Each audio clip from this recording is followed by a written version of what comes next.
की नहीं है। इस बात को ध्यान में रख करके कई स्नो किट्स भेजी थी जो बर्फ के लिए उपयोगी होते हैं और बर्फ में जो भी जाना चाहता है वो रख के पहन के जाते हैं। तो हम 10 के 10 वो बढ़िया स्नो किट्स पहन करके, बढ़िया वस्त्र पहन करके, बढ़िया जूते पहन करके, टोपियां लगा करके जब लोग हम वहां गए तो सब लोग देखते थे। और उन दिनों में जो आर्टिलरी के जो लोग काम करते थे अधिकांश तमिलनाडु के थे, मद्रास के थे, और उनके लिए तो वह भयंकर सर्दी बर्दाश्त के बाहर थी। और हमारे कपड़े देख करके उनको लगता था कि पत्रकारों को सरकार इतने बढ़िया कपड़े दे सकती है तो हमको क्यों नहीं दे सकती। मुझे याद है कि वो दृश्य देख करके, हमारे सैनिकों की दशा देख करके हमको शर्म आती थी, हमको लज्जा का अनुभव होता था। We used to feel embarrassed कि हमारे पास इतने अच्छे कपड़े और इनके पास इतने खराब कपड़े। मैं इस बात का जिक्र इसलिए कर रहा हूं कि मैं हमेशा कहा करता हूं कि कभी कभी प्रधानमंत्रियों की तुलना की जाती है और कहा जाता है कि नेहरू जी सबसे बड़े प्रधानमंत्री थे, इंदिरा जी का नाम लिया जाता है, और तुलना में कभी कभी अटल जी का जब नाम दिया जाता है। मैं उनको कहता हूं, मैंने एक बार इस पर एक ब्लॉग लिखा अपना कि हिंदुस्तान में कोई 2-3-4 प्रधानमंत्री नहीं हुए, कुल मिलाकर के प्रधानमंत्री हिंदुस्तान में 34 हुए हैं। 34 कोई 4 महीने भी रहा होगा, कोई 1 महीना भी रहा होगा, कोई इंदिरा जी की तरह 2 बार अंतरिम प्रधानमंत्री भी रहा होगा जब घटना पीछे झुका रहता है।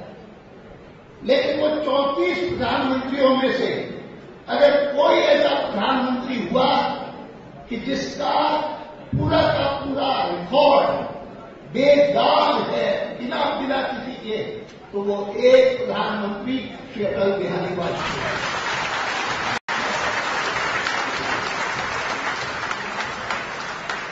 आज में हमारा मार्गदर्शन करने के लिए उनका स्वास्थ्य उन्हें अनुमति नहीं देता, लेकिन उनका स्मरण करते ही हमको अनेक बातें ध्यान में आती हैं। और ये सही है कि नरेंद्र भाई हों, मैं हूं, हम दोनों को वो सौभाग्य प्राप्त है कि हमने उनके मार्गदर्शन के नीचे काम किया। और इसीलिए मैं आपको कहने आया हूं कि 2014 जैसा चुनाव मैंने आज तक कभी पहले नहीं देखा। बाकी चुनाव सब देखते हैं, 52 का चुनाव भी देखा और 2014 का चुनाव देख रहा हूं। आरंभिक यह पहली सभा है एक प्रकार से जो मुझे श्री नरेंद्र भाई की अध्यक्षता में, उनके नेतृत्व में पहली सभा को संबोधित करने का यह अवसर मिल रहा है और गुजरात में ही मिल रहा है।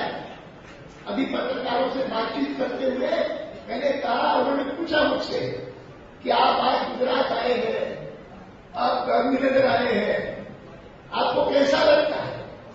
मैंने कहा मुझे बहुत आनंद लग रहा है, बहुत खुश हूं। कारण यह है कि मेरा संबंध गुजरात से या गांधीनगर से केवल इसलिए नहीं है कि इस प्रदेश में मुझे 6 बार निर्वाचित करके लोकसभा में मिल गया है और मुझे लोकसभा में रह करके गुजरात के प्रतिनिधि के रूप में और यहां की नहीं देश भर की सेवा करने का अवसर दिया है।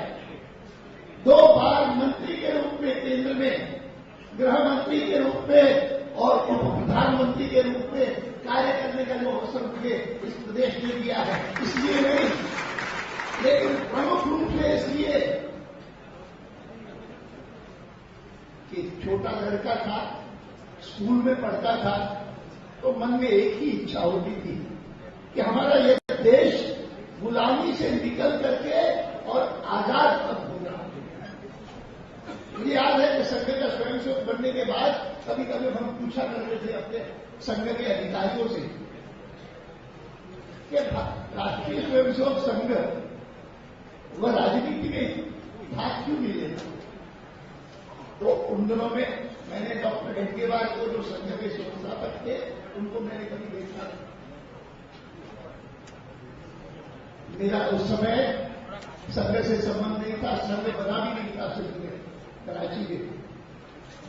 लेकिन उत्तर हमको वरिष्ठ अधिकारी देते थे कि डॉक्टर हेडगेवार कहा करते हैं कि that a slave country can have no politics. एक दास राज्य, एक गुलाम राज्य, उसकी कोई राजनीति नहीं होती। उस समय तो संघर्ष ही होता है, चाहे किस रास्ते से संघर्ष करें। आप भगत सिंह की तरह क्रांतिकारी बन करके, सुभाष बोस की तरह और क्रांतिकारी बन करके और विदेशी सेनाओं से मेल करके किसी भी प्रकार से भारत को स्वतंत्र करने के लिए लगे हुए हैं, तो आप राष्ट्र की सेवा कर रहे हैं। लेकिन गुलामी खत्म होने के बाद राजनीति में दिलचस्पी लेना ये ठीक बात है।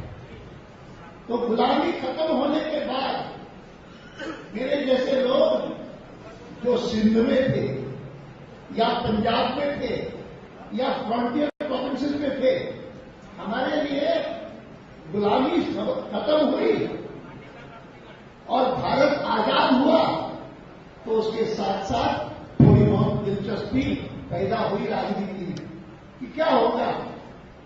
और राष्ट्रीय स्वयंसेवक संघ जिससे संस्कार प्राप्त करके हमने एक प्रकार से सार्वजनिक जीवन में सोचना विचारना शुरू किया, क्या वो भी कोई संगठन बनाएगा? और उसका उत्तर तब मिला जब थोड़े दिन बाद पता लगा। मैं उन दिनों में राजस्थान में था। आपको सुनकर के थोड़ा आश्चर्य होगा कि सिंध की आबादी बहुत थोड़ी थी।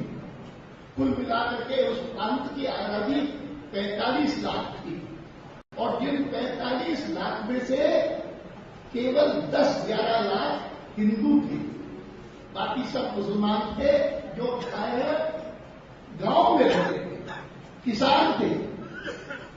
शहरों में, अधिकांश शहरों में, अधिकांश जिला केंद्रों में बहुमत हिंदुओं का। कराची शहर में जो सिंध की राजधानी थी, उसमें भी बहुमत हिंदुओं का था। लेकिन हिंदुओं का बहुमत होते हुए भी कुल बहुमत सिंध में मुसलमानों का था। और सिंध में 11 लाख हिंदू। शायद आपको सुनकर के आश्चर्य होगा कि 11 लाख हिंदुओं में से संघ की शाखाओं में आने वाले जो लोग थे, उनमें से 50 के लगभग प्रचारक थे, संघ के प्रचारक। जैसे जब आजादी मिली, मैं प्रचारक था, नरेंद्र भाई भी प्रचारक थे संघ के। ये सब जो प्रचारक थे, उनकी संख्या सिंध में 50 थी, 50। और 10 लाख 11 लाख की आबादी में 50 प्रचारक होना बहुत बड़ी बात थी। और इसलिए कहा गया कि आप सब 50 के 50 जो है ना, वो आप राजस्थान चले जाएंगे। वहां पर आपकी जोधपुर में बैठक होगी और उस जोधपुर की बैठक में आपको ड्यूटी असाइन की जाएगी। आपका क्षेत्र बताया जाएगा कि आपको संघ के प्रचारक के नाते कहां जाकर के कार्य करना है। मैं ये 47 की बात कर रहा हूं। जनसंघ नहीं बना था, जनसंघ उसके बाद बना, 51 में बना और राजनीति में सक्रिय हुए हम और अलग अलग प्रचारकों को जवाबदारी दी गई। पाकिस्तान में भंडारी जी को कहा गया कि भंडारी जी और इरफानी ये दोनों जनसंघ में काम करेंगे। उत्तर प्रदेश में प्रचारकों की हिरारकी में जो नंबर 2 थे, हावड़ा जी देवरस के बाद दीनदयाल उपाध्याय, उनको कहा गया कि आप जनसंघ में जाइए। मैं इस बात को केवल इसलिए कर रहा हूं कि आपको ख्याल में आए कि कितने में संघर्ष में से निकल करके हम जहां आज पहुंचे हैं वहां पहुंचे। धीरे धीरे करके हम इस स्थान पर पहुंचे हैं कि जहां पर हम कई बार कहते हैं, मैं कहता हूं कि आदर्श लोकतंत्र में प्राय 2 पार्टियां होती हैं पूर्व। हमारे यहां पर हर प्रांत में 2 पार्टियां हो जाए, बाकी न रहे, ये कठिन है। क्योंकि बड़े बड़े प्रांत बने, हिंदी भाषी प्रदेशों के ही बहुत बड़े प्रांत बने। आपको पता है कि बॉम्बे हुआ करती थी अंग्रेजों के दिनों में, तो यह गुजरात जो है वो बॉम्बे प्रेसिडेंसी का हिस्सा था। उस बॉम्बे प्रेसिडेंसी में मेरा संघ भी आता था, वो भी बॉम्बे प्रेसिडेंसी का हिस्सा था। ऐसी विचित्र स्थिति थी। उस नक्शे को बदल करके धीरे धीरे करके हमने पहले तो भाषावाद प्रांत बनाए, और जिसके कारण गुजरात भी बना, जिसके कारण सिंध भी बना। लेकिन उसमें विचार को काम किया गया विभाजन के कारण। और मैं नहीं जानता हूं आप में से कितने लोगों को पता है कि इस गुजरात प्रदेश में सह प्रांत प्रचारक के रूप में हमारे सिंध के प्रांत प्रचारक राज्यपाल जी आए।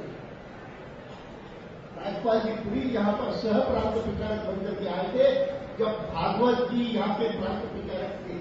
मेरी सेकेंड ईयर ओटीसी भी अहमदाबाद में हुई जब भागवत जी हमारे आज की जो संसद के चालक है मोहन राव भागवत, उनके पिताजी वे यहाँ के प्रांत प्रचारक थे, और उनके नेतृत्व में हमने कार्य किया। यहाँ पर सेकेंड ईयर ओटीसी की 45 में स्वतंत्रता प्राप्ति से भी पहले 45 में सेकेंड ईयर ओटीसी की, 46 में थर्ड ईयर ओटीसी की, और धीरे धीरे करके एक प्रकार से अवसर आया कि मुझे लोकसभा से आगे लगना पड़ा। मैं इन बातों को कभी भूल नहीं पाता, और मुझे लगता है कि आज मेरे लिए भी गर्व की बात है, गुजरात के लिए तो गर्व की बात है ही कि पार्टी ने कि नरेंद्र भाई मोदी को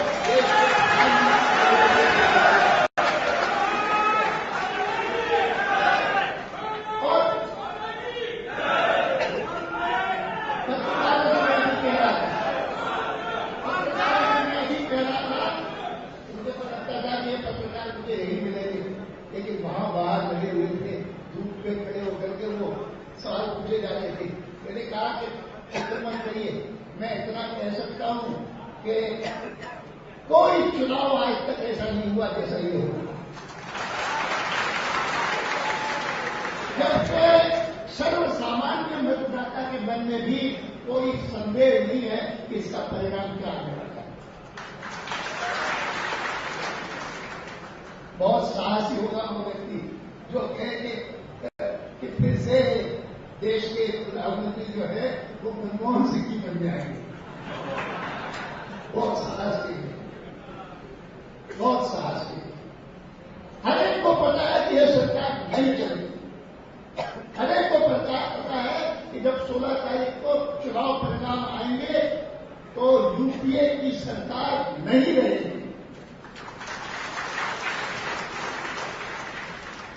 इससे पहले कभी कोई ऐसा चुनाव नहीं आया कि जिसमें विश्वास के साथ कोई कह सकता हो कि यह सरकार जाने वाली है, परिवर्तन होने वाला है। मैं भी एक बात में अपने साथियों से बात कर रहा था, वो कहते थे बड़ी चतुराई कर रहे हैं, ये कर रहे हैं, ये स्ट्रेटेजी चला रहे हैं, वो स्ट्रेटेजी चला रहे हैं। जबकि सब लोग भ्रष्टाचार की चर्चा कर रहे थे, ये अपने कुछ न कुछ नई बातें निकाल करके उस पर चल। नई बातें निकालने की क्षमता रखती है क्या? स्ट्रेटेजी सोचने के लिए उनके यहां पर कोई है क्या? मनमोहन सिंह भी सोचते हैं।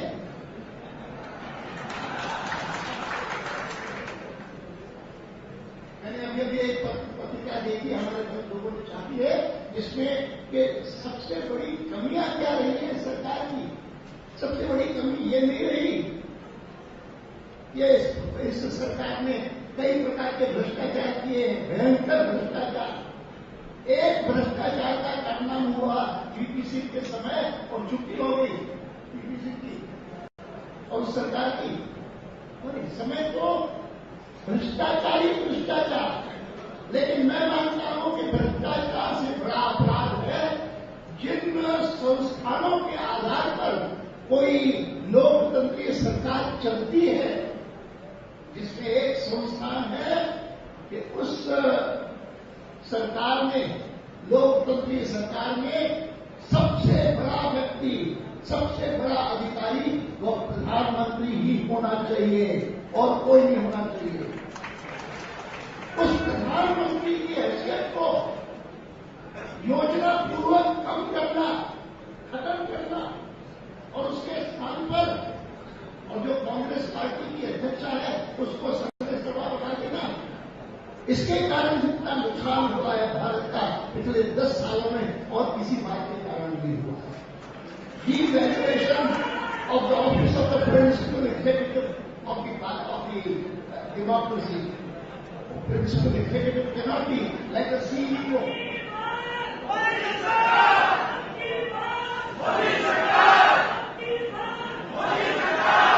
ये देखो इस आपकी मांग के लिए पूरा करने के लिए मैं सार्वजनिक रूप से सब जगह कहता हूं, जितनी मेहनत हमारे कांग्रेस की कर रहे हैं हमारे लोग नहीं कर रहे, लगे हुए हैं कांग्रेसी, दिन रात लगे हुए हैं। जिस दिन से उन्होंने सरकार बनाई है उस दिन से लगे हुए हैं कि अगली सरकार किसी सूरत में ये नहीं बननी चाहिए, भाजपा की सरकार बननी चाहिए और कोई बननी चाहिए।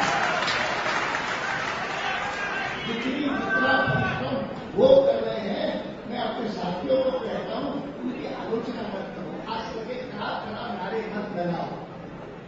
वो तो हमारे लिए मेहनत कर रहे हैं, लगातार कर रहे हैं। कोई दिन नहीं बीतता जब कोई नई खबर नहीं आती। और इसीलिए इस कारण जब कोई मुझे कहता है कि अब चपड़ाई कर रहे सरकार, मैंने कहा सरकार चपड़ाई नहीं कर, उन्होंने जीतने की इच्छा ही दबा दी है। विश्वास ही नहीं बचा है कि हम जीत सकते हैं। और इसीलिए की भाषा मत बोलो, उनको धन्यवाद देते रहो कि आप बहुत अच्छा काम कर रहे हैं। हमको विजयी बनाने के लिए जिस प्रकार के काम कर रहे हैं हिंदुस्तान की जनता कभी भूलेगी नहीं। याद करके आपको आपकी इच्छा को पूरा करेंगे और निश्चित रूप से 16 तारीख को परिणाम आएंगे और नरेंद्र भाई को मैं गुजरात के मुख्यमंत्री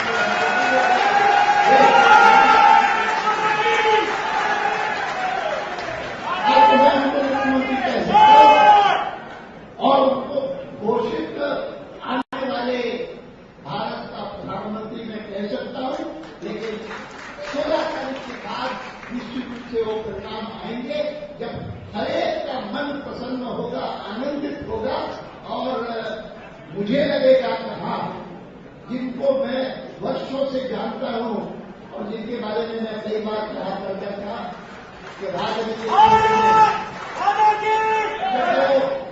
जब वो पार्टी के महामंत्री थे तब भी मैं उनका एक गुण पहचानता था कि वो जब कार्यक्रम बनाते हैं, पार्टी के कार्यक्रम बनाते हैं, तो ऐसे ब्रिलियंट और एक्सेलेंट इवेंट्स मैनेजर प्रोवाइड होते हैं और उनको जिस प्रकार से वो कार्यान्वित करते हैं अद्भुत होता है। It's amazing. और इसीलिए जब वो मुख्यमंत्री आगे बनकर के चले और मुख्यमंत्री के नाते यह इवेंट्स मैनेजमेंट की जो अभूतपूर्व क्षमता थी उसको उन्होंने राजनीतिक क्षेत्र में और शासन के क्षेत्र में भी परिवर्तित किया, तो मुझे लगा कि वास्तव में गजब के व्यक्ति हैं और निश्चित रूप से इनके नेतृत्व में भारत एक जो 20वीं शताब्दी में नहीं बन सका था, 47 में आजादी मिली थी, 53 साल पर्याप्त थे भारत में से और गरीबी मिटाने के लिए, भारत में से अशिक्षा का अभिशाप मिटाने के लिए, भारत से शासन में जो हर मामले में रिश्वत दी जाती है उसको मिटाने में, भ्रष्टाचार को खत्म करने में, तो इन्होंने जो अद्भुत क्षमता इवेंट्स मैनेजमेंट के क्षेत्र में दिखाई है, जब वो देश के प्रमुख महामंत्री थे पार्टी के, भारतीय जनता पार्टी के, वैसा ही अद्भुत क्षमता वे शासन में दिखाएंगे, राजनीतिक क्षेत्र में दिखाएंगे और भारत को जो स्थिति 20वीं शताब्दी में बात प्राप्त नहीं हुई थी वह 21वीं शताब्दी में निश्चित प्राप्त होगी, जब कुछ समय बाद, कुछ साल बाद सारी दुनिया स्वीकार करेगी कि 20वीं शताब्दी में बहुत सारे दोष भारत से सरकारें नहीं निकाल पाई, लेकिन इस बार की जो सरकार आई है नरेंद्र भाई के नेतृत्व में यह भारत को हर प्रकार की व्याधि से, हर प्रकार की बीमारी से, हर प्रकार के दोष से उससे मुक्त करवा करके ही छोड़ेगी, यह विश्वास पैदा होगा।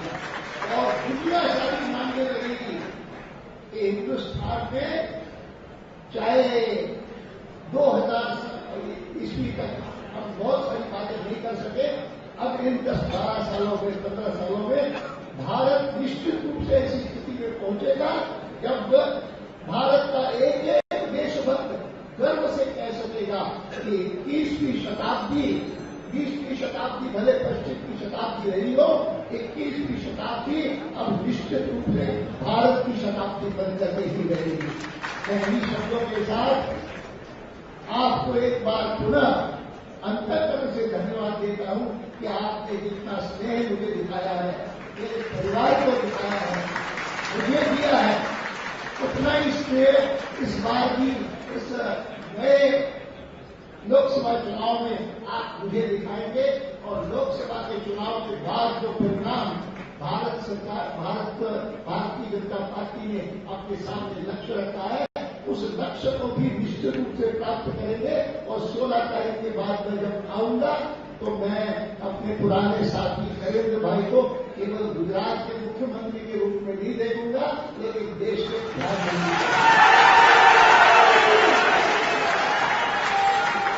સમગ્ર દેશની 125 કરોડ પ્રજાની જેમના ઉપર મીટ છે તેવા ભાવિ વડાપ્રધાન માન્ય નરેન્દ્રભાઈ મોદી માર્ગદર્શન કરશે। માન્ય નરેન્દ્રભાઈ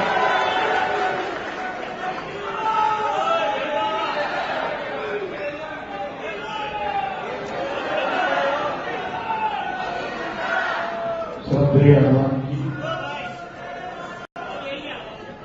प्रदेश अध्यक्ष श्री रणछोड़ भाई, श्री ओम जी माथुर, श्री रूपाला जी,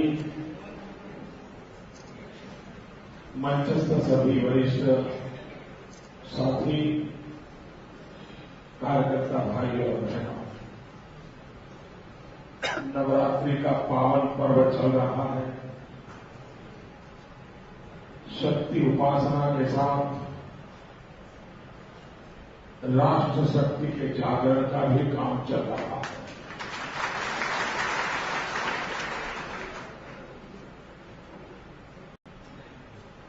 ये हम सबके लिए गर्व का, आनंद का विषय है कि जिन्होंने जनसंघ से आज तक पार्टी को अपने पुरुषार्थ से सींचा है, 4 पीढ़ियों को पार्टी के लिए जीने मरने की प्रेरणा दी है, ऐसे श्रद्धेय अडवाणी जी के बगल में बैठ करके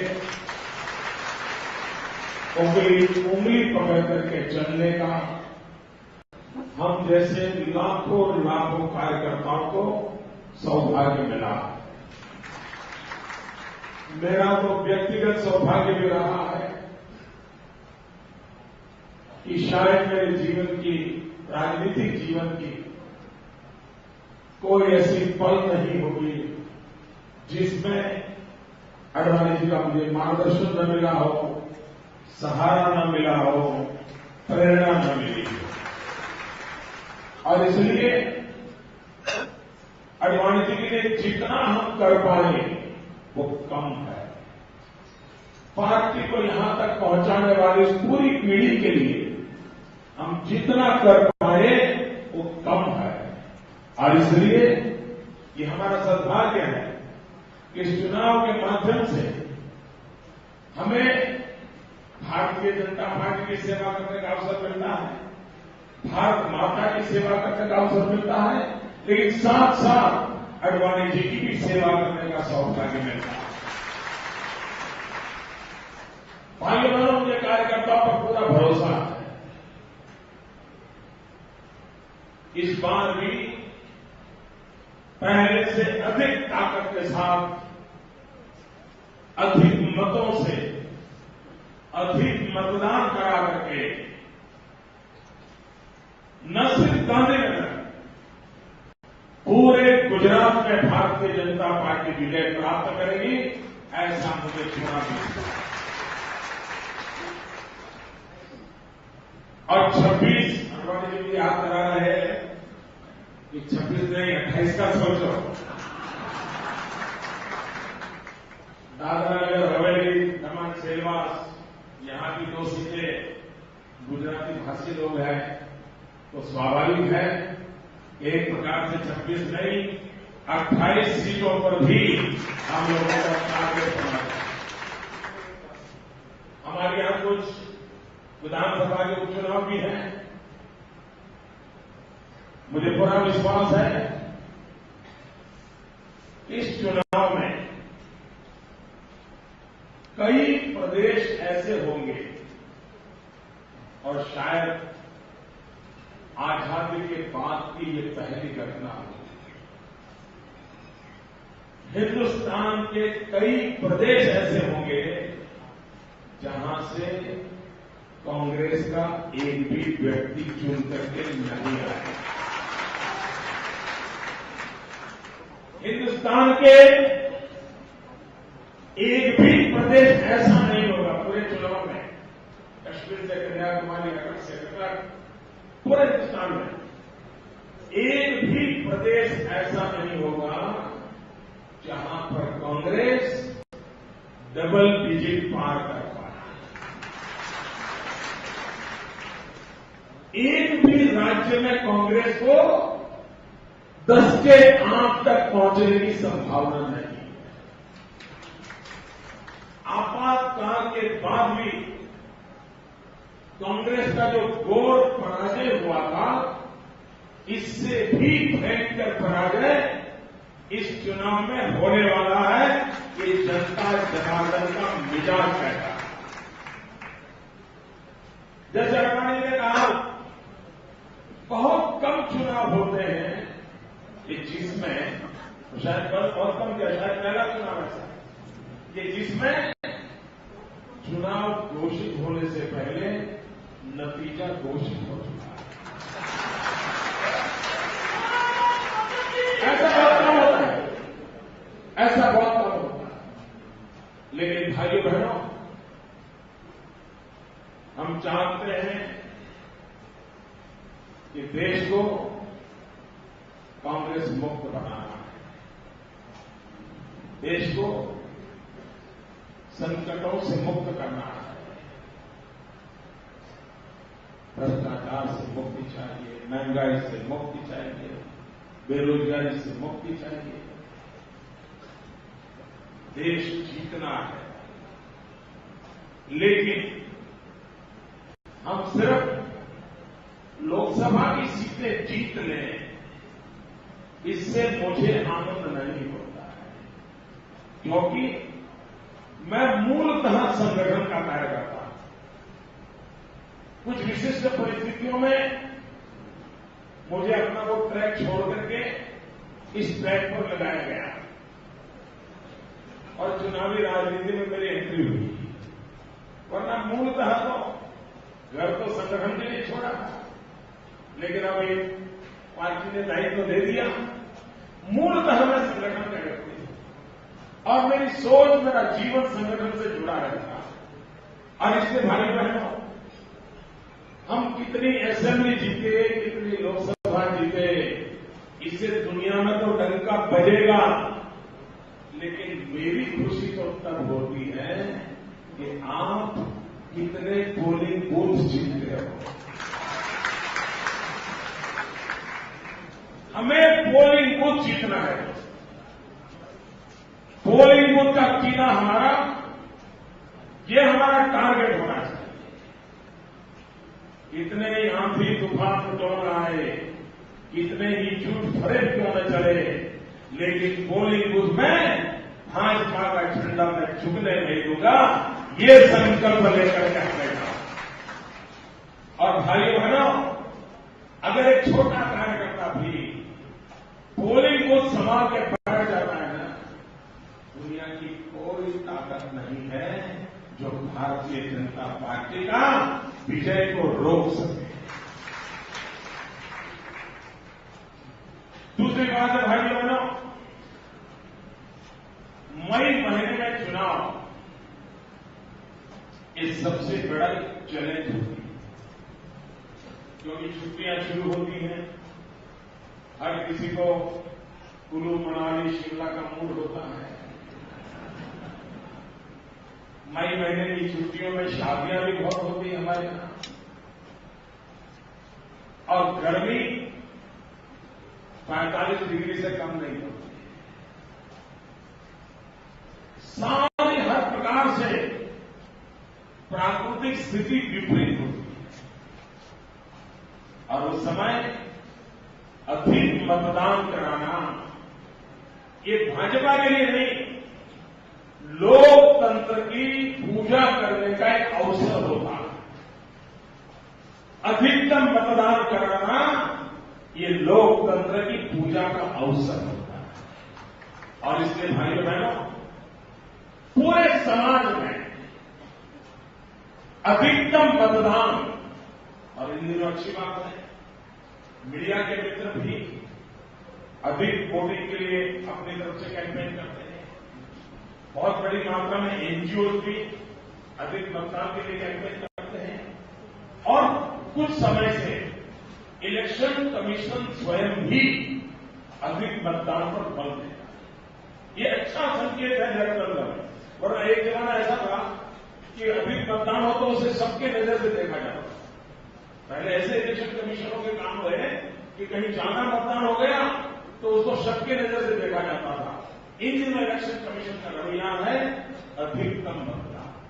मैं मानता हूं इस स्वस्थ लोकतंत्र के लिए इलेक्शन कमीशन की भी भूमिका अच्छी है, सामाजिक संस्थाओं की भी भूमिका अच्छी है, सिविल सोसाइटी की भी भूमिका अच्छी है, मीडिया की भी भूमिका अच्छी है।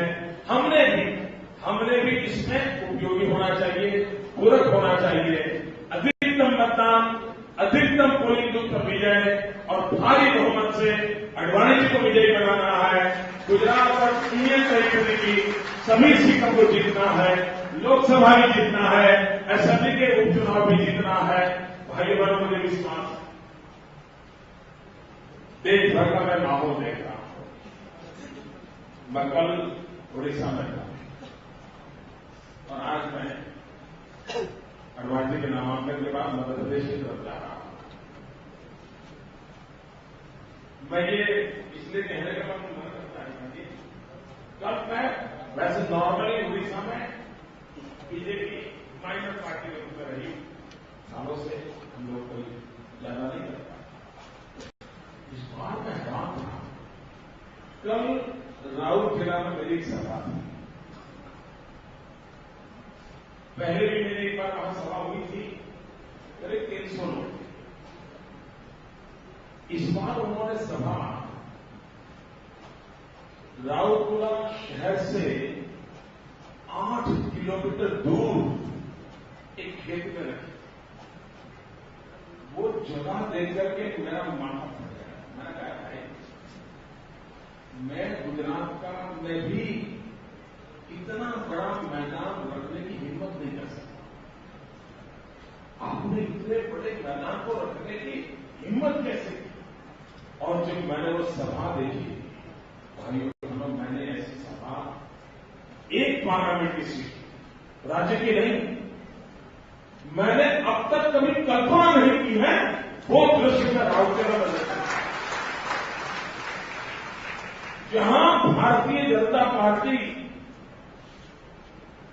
जिन राज्यों में हमारा दबदबा है उस रूप में नहीं है। और इसलिए मैं तो हैरान था, इस बार दक्षिण भी पूरब भी अकल पे परिणाम देगा। और भाइयों बहनों, मैंने कहा इस प्रकार से कांग्रेस के इतने वर्षों के इतिहास में ये बुरे से बुरी हार कांग्रेस की। और ये अडवाणी जी ने कहा सही है, ये चुनाव कोई पॉलिटिकल पार्टी नहीं लड़ रही है, कोई उम्मीदवार नहीं लड़ रहा है। ये उम्र चुनाव जनता जनार्दन लड़ रही है, देश की जनता चुनाव लड़ रही है और देश की जनता ने अपना प्रोग्राम निर्धारित कर लिया है। हम सब अपना अपना दायित्व निभाएं, आडवाणी जी को भारी बहुमत से विजयी बना करके हम गुजरात का गौरव अनुभव करें। इसी अपेक्षा के साथ आप सबको बहुत बहुत शुभकामनाएं। भारत माता की, भारत माता की, भारत माता की, वंदे वंदे। अब की बार, अब की बार, अब की बार, अब की बार।